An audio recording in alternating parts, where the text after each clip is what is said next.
Study IQ IAS, अब तैयारी हुई अफोर्डेबल। नमस्कार दोस्तों आई एम श्योर कि आपने सुना होगा, काफी ज्यादा चर्चा हुई है कि भारत का जो दूसरा न्यूक्लियर सबमरीन है INS अरिहंत, इसकी जो कमिश्निंग है वो की गई है। लेकिन मैं आपको बता दूं, बहुत जल्द 6 महीने के अंदर अंदर जो हमारा थर्ड न्यूक्लियर सबमरीन है उसकी भी कमिश्निंग कर दी जाएगी। तो क्वेश्चन अब यहां पर यह बनता है कि ये जो तीनों न्यूक्लियर सबमरीन है वो कैसे चाइना और पाकिस्तान का जो थ्रेट है उससे कॉम्बैट कर पाएंगे, उससे हम लड़ पाएंगे, और क्या ये एनफ है? मतलब क्या भारत के पास सिर्फ 3 न्यूक्लियर सबमरीन से काम चल जाएगा और बाकी देशों की पोजीशन क्या है, और ये वाला जो कमिश्निंग की जा रही है उसकी खास बातें क्या है, वो सब कुछ आपको मैं बताऊंगा। बहुत इंटरेस्टिंग होने वाला है ये वीडियो। चलिए आगे बढ़ते हैं, लेकिन उससे पहले मैं आप सबको बता दूं कि अगर आप 2025 यूपीएससी की तैयारी कर रहे हैं तो हमारा जो नया बैच है प्रतिज्ञा प्लस, ये बहुत ही स्पेशल बैच लॉन्च हुआ है। मैं आपको बताता हूं, सबसे पहले अगर आप ये बैच ज्वाइन करते हो और 2025 का सिर्फ प्रीलिम्स भी अगर आप क्रैक कर लेते हैं तो जो पूरा फीस आप पे करेंगे वो आपको रिफंड कर दिया जाएगा। दूसरा इसमें यह है कि जैसे ही आप ये बैच लेते हो तो हर संडे को यहां पर टेस्ट होता है, जिसके अंदर टॉप रैंक आने वाले को 11,000 रुपए का कैश रिवॉर्ड मिलता है। तो यहां पर आपके पास मोटिवेशन भी रहेगा, आप इसको तैयारी भी अच्छे से कर पाएंगे। ज्वाइन करने के लिए हमारे वेबसाइट ऐप पर जाइए या फिर कमेंट सेक्शन में लिंक, और आपको यूज करना है ये कोड अंकित लाइव, ताकि आप मैक्सिमम डिस्काउंट ले सकें। और इसके अलावा अगर आप एमसीक्यूज अटेम्प्ट करना चाहते हैं तो मेरे इंस्टा पेज पर जाइए, वहां पर स्टोरीज में जितने भी एमसीक्यूज हैं उसको भी आप अटेम्प्ट कर पाएंगे। चलिए शुरुआत करते हैं और सबसे पहले ये देखते हैं कि एग्जैक्टली हुआ क्या है। देखिए 29 अगस्त को भारत के द्वारा INS अरिहंत की जो कमिश्निंग है वो यहां पर कर दी गई है। अच्छा ध्यान रखिएगा, बहुत लोग कंफ्यूज हो जाते हैं कि लॉन्च और कमिश्निंग में क्या होता है। ये जो पिक्चर आप देख रहे हो ये INS अरिहंत का पिक्चर है, लेकिन ये लॉन्च किया गया था उस समय पहले। लॉन्च का मतलब होता है कि पहली बार इसको यहां पर पानी में उतारा जा रहा है और उसके बाद इसका लंबा ट्रायल होता है, देखा जाता है कि सब कुछ ठीक है कि नहीं। कमिश्निंग का मतलब यह होता है कि इस सबमरीन को नेवी को सौंप दिया गया, मतलब कि रियल बैटल में उतरने के लिए ये जो सबमरीन है वो तैयार है। तो फाइनल जो स्टेज होता है वो होता है कमिश्निंग का। तो 29 अगस्त को INS अरिहंत जो है वो नेवी को सौंपा गया और बताया जा रहा है कि एक बहुत ही मेजर स्टेप है, ताकि जो 2 फ्रंट वॉर का थ्रेट है भारत को चाइना और पाकिस्तान से, उसमें यह काफी हद तक काम आएगा। लेकिन जैसा मैं आपको बता रहा था कि जो तीसरा यहां पर सबमरीन है, अच्छा ध्यान रखिएगा, ये जो सबमरीन है इसको कहा जाता है SSBN। SSBN का मतलब यह है कि nuclear powered submarine with ballistic missile capability. ठीक है, तो ये न्यूक्लियर पावर्ड सबमरीन है, इसके अंदर बैलिस्टिक मिसाइल जो है हम लॉन्च कर सकते हैं। तो ये जो तीसरा यहां पर है वो एक्चुअली आपका INS अरिहंत, ये अगले साल 6 महीने के अंदर अंदर इसको लॉन्च कर दिया जाएगा। लेकिन मैं आपको बता दूं, ये जो दूसरा वाला न्यूक्लियर सबमरीन लॉन्च किया गया, कमिश्निंग की गई है बेसिकली INS अरिहंत, ये विशाखापट्टनम में जो सीक्रेटिव शिप बिल्डिंग सेंटर है वहां पर किया गया सीक्रेटिव तरीके से, और डिफेंस मिनिस्टर राजनाथ सिंह जी भी मौजूद थे वहां पर। डिफेंस मिनिस्टर राजनाथ सिंह जी ने कहा कि ये जो अरिहंत INS अरिहंत की कमिश्निंग की गई है, ये भारत का जो न्यूक्लियर ट्रायड है उसको और ज्यादा मजबूत करेगा। अच्छा यहां पर बात समझने की है, देखिए जब हम न्यूक्लियर ट्रायड की बात करते हैं तो बेसिकली वो देश जिसके पास कैपेबिलिटी आ जाती है कि हम लैंड से न्यूक्लियर मिसाइल्स को लॉन्च कर सकें, बैलिस्टिक मिसाइल, इसके अलावा यहां पर सबमरीन के माध्यम से लॉन्च कर सकें, और हवा में जो फाइटर जेट्स वगैरह हैं वहां से हम न्यूक्लियर बॉम्ब्स को ड्रॉप कर सकें।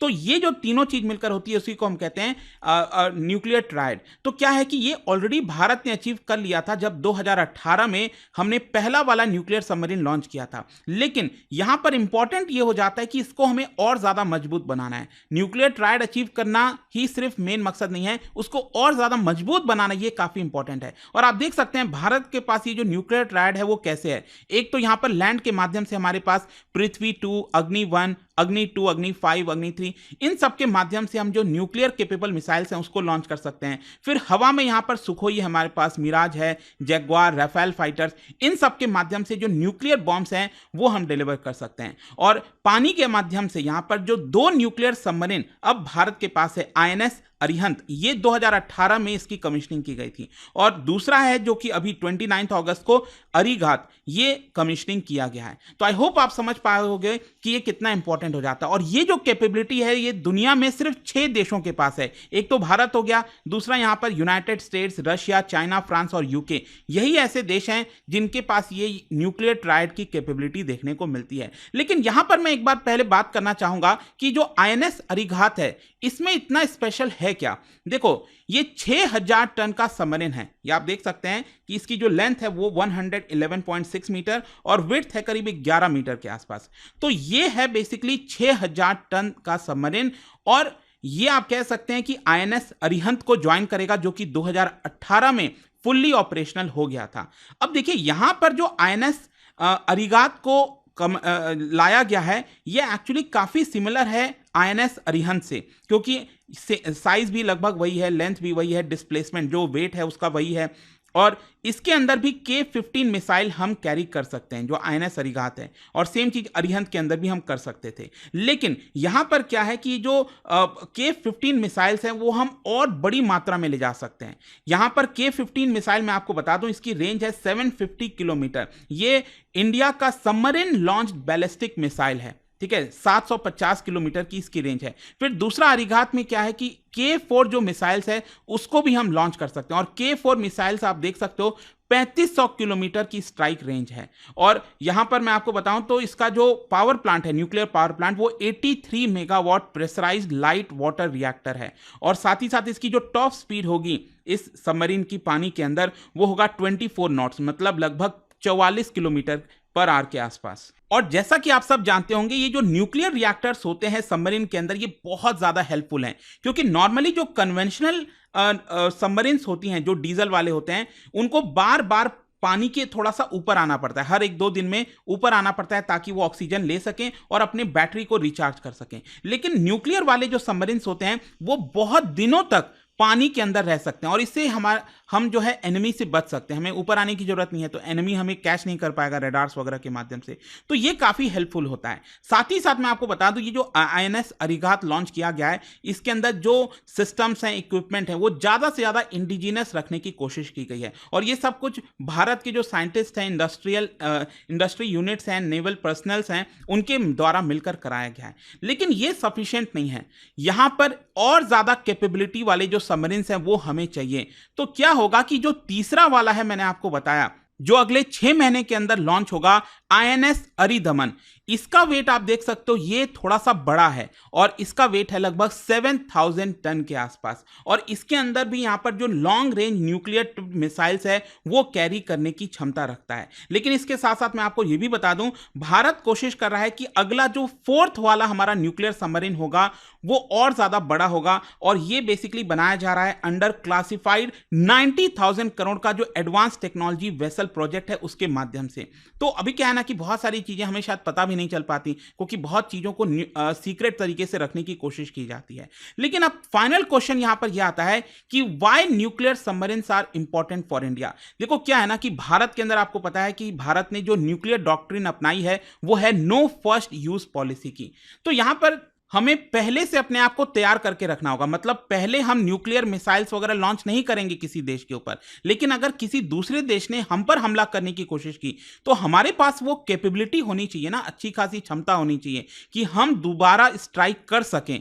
तो इसकी वजह से क्या है कि जो न्यूक्लियर सबमरीन्स है, जैसा मैंने आपको बताया, लंबे समय तक पानी के अंदर रह सकते हैं, और जो एनिमी है उसको पता नहीं चल पाएगा और वो इसको डिस्ट्रॉय नहीं कर पाएगा। तो इसको रिटेलिएटरी स्ट्राइक में काफी काम आ सकता है। ऑल्दो भारत को अभी बहुत लंबी दूरी तय करनी है, क्योंकि अगर आप कंपेयर करिए बाकी देशों से, चाहे यूएस हो गया, रशिया हो गया, चाइना हो गया, उनके पास हमसे कहीं ज्यादा बड़े जो न्यूक्लियर सबमरीन्स हैं विथ बैलिस्टिक मिसाइल कैपेबिलिटी वो आपको देखने को मिलेगी। फॉर इंस्टेंस, चाइना की अगर हम बात करें तो उनके पास ऑलरेडी 6 इस प्रकार के सबमरीन्स हैं, और इनके अंदर यहां पर जो 3 मिसाइल्स लगी हुई हैं 10,000 किलोमीटर के रेंज की। इसके अलावा 6 न्यूक्लियर पावर्ड अटैक सबमरीन्स और भी हैं इनके पास। यूएस के पास तो आप देखिए करीब 14 इस तरह के आपको सबमरीन्स देखने को मिलेंगे, और total submarine nuclear submarine US के पास करीब 53 के आसपास है। और कहीं ना कहीं इसी को देखते हुए भारत जो है वो आगे प्लानिंग कर रहा है। अब देखिए, यहां पर प्रपोजल है, पीएम मोदी के पास गया हुआ है। अभी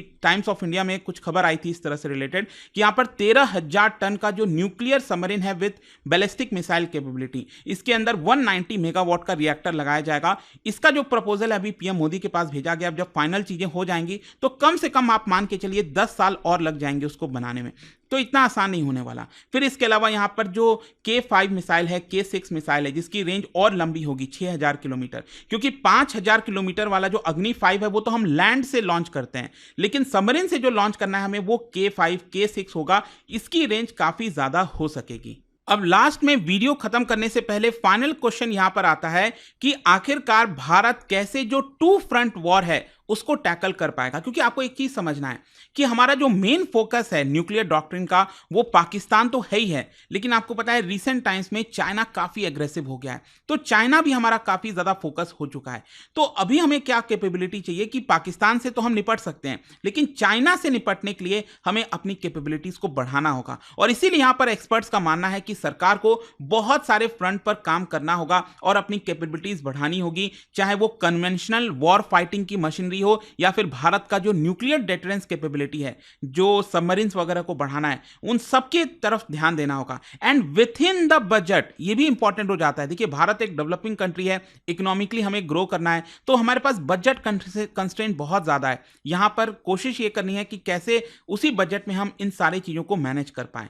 तो भारत को अभी क्या है, देखिए आप देख पाओगे यहां पर बैलिस्टिक मिसाइल्स हो गया, इंक्लूडिंग 5000 किलोमीटर रेंज का जो अग्नि 5 है, इसकी संख्या हमें बढ़ाने की जरूरत है। फिर इसके अलावा यहां पर जो सबमरीन्स वगैरह हैं वो तो हम बार बार कह ही रहे हैं, उसको बढ़ाना पड़ेगा, क्योंकि अगर आप रशिया के पास देखिए, फॉर एग्जांपल रशिया के पास जो पहले कैपेबिलिटी होती थी, जो पहले हमें उतनी मदद मिल पाती थी, आज वो आपको देखने को नहीं मिलेगा। इनफैक्ट अगर हम सबमरीन्स की बात करें, भारत के पास जो टोटल सबमरीन है इसमें 2 न्यूक्लियर पावर्ड सबमरीन अरिहंत और अरिघात है इस समय हमारे पास। फिर इसके अलावा यहां पर रशियन किलो क्लास जो है उसके वो 6 इस तरह के सबमरीन देखने को मिलेंगे। जर्मनी से हमने 4 सबमरीन ले रखे हैं, बस इतने ही हैं। और हमें आवश्यकता कितनी है, अगर हमें दोनों फ्रंट वॉर पर लड़ना है, चाइना और मान लो पाकिस्तान दोनों के साथ युद्ध हो जाता है, तो यहां पर जो असेसमेंट किया गया था उसमें यह बताया गया कि भारत को कम से कम 18 diesel electric submarine, 4 nuclear powered submarine with ballistic missile capability और 6 न्यूक्लियर सबमरीन, इनकी आवश्यकता होगी। कम से कम हमें ये चाहिए, तो अभी हम इससे बहुत दूर हैं। वहीं अगर आप चाइना का फॉर एग्जांपल लोगे तो उनके पास 60 सबमरीन है इस समय, जी हां 60, और वो और ज्यादा इस समय बिल्ड कर रहे हैं। इस 60 के अंदर 6 उनके पास न्यूक्लियर पावर्ड सबमरीन और विद बैलिस्टिक मिसाइल्स और 6 न्यूक्लियर सबमरीन देखने को मिलेगा। तो चाइना अभी काफी आगे निकल चुका है हमें, लेकिन हां हमें अपने आप को डिफेंस के लिए प्रिपेयर करना है। चाइना का मकसद शायद दूसरा हो सकता है, दूसरे देशों को डराना, ये करना। भारत का मकसद वो नहीं है, लेकिन भारत हमेशा कैपेबल रहना चाहिए अपने आप को डिफेंड करने के लिए, और वो तभी हो पाएगा जब इन सब चीजों के ऊपर फोकस होगा सही तरीके से। तो आई होप कि आपको इस वीडियो के माध्यम से काफी कुछ जानने को मिला होगा। आपका क्या मानना है इसको लेकर मुझे कमेंट्स में जरूर बताइएगा। और जाने से पहले एक इंटरेस्टिंग क्वेश्चन, क्योंकि हम सबमरीन की बात कर रहे हैं, क्या बता सकते हो कि इंडियन नेवल शिप जो है कौन सा क्रूशियल रोल प्ले किया था इंडो पाकिस्तान वॉर, जो इंडिया पाकिस्तान का वॉर हुआ था 1971 में, जहां पर कराची पोर्ट पर अटैक किया गया था, कौन सा शिप जो है वो यहां पर बहुत ही इंपॉर्टेंट रोल प्ले किया था? इसका राइट आंसर आप सबको पता है, मेरे इंस्टाग्राम पर तो मिलेगा ही, वहां पर अगर आप नहीं हो कोई बात नहीं, टेलीग्राम से ले सकते हैं इसका सही उत्तर। मैं कई सारे जो एमसीक्यूज हैं वो यहाँ पर स्टोरीज में डालता रहता हूं। अगर आपको पीडीएफ है तो टेलीग्राम पर आइए, अलग अलग सोशल मीडिया पर आप जुड़ पाओगे। और जैसा मैंने आपको बताया, अगर आप प्रतिज्ञा प्लस का बैच लेना चाहते हो, probably this is the last time, और इतने कम रेट पर आपको मिल जाएगा by using the code Ankit live. I hope की वीडियो आपको पसंद आया होगा। मिलता हूं आपसे next time, till then thank you very much, see you soon. Study IQ IAS, अब तैयारी हुई अफोर्डेबल।